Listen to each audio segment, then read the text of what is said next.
बुजुर्ग दादी की जादुई लाठी की एक और कहानी। बहुत समय पहले की बात है। एक छोटे से गांव में एक बुजुर्ग दादी रहती थी जिनका नाम दादी राधा था।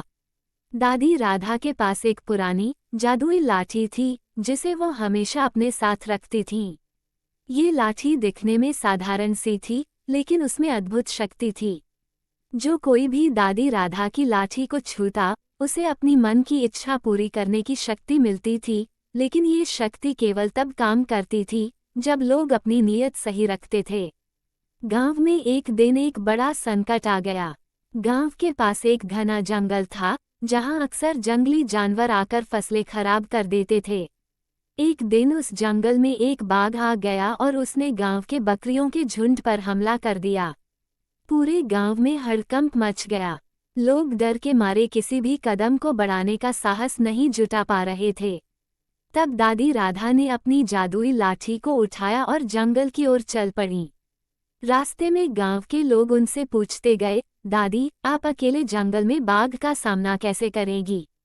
दादी राधा मुस्कुराए और बोली, ये लाठी मुझे सिर्फ तब मदद करती है जब मेरा मन साफ होता है और मेरा इरादा नेक होता है। अगर तुम भी डर के बजाय हिम्मत दिखाओ तो हर समस्या का हल निकाला जा सकता है। दादी राधा जब जंगल में पहुंची तो वहां बाघ खड़ा था और वह दादी की ओर धीरे धीरे बढ़ने लगा।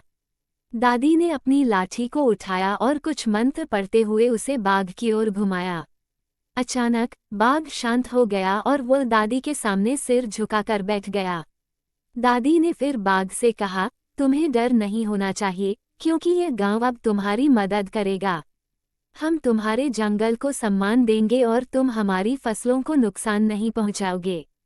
इसके बाद बाघ ने कोई आक्रमण नहीं किया और जंगल में लौट गया। दादी राधा ने वापस आकर गांव वालों को सब कुछ बताया। लोग हैरान थे कि कैसे दादी ने बाघ को शांत किया। दादी राधा ने फिर समझाया, ये लाठी तो बस एक साधन है, असली ताकत हमारे भीतर है। अगर हमारी नीयत साफ हो तो हम किसी भी मुश्किल का हल निकाल सकते हैं। गांव वाले अब समझ गए कि असली शक्ति किसी जादू में नहीं, बल्कि हमारी हिम्मत और इरादे में होती है। इस दिन के बाद गांव वालों ने अपनी नीयत और कर्मों को सही रखने की कसम खाई और दादी राधा की जादुई लाठी की महिमा हमेशा उनके दिलों में रही।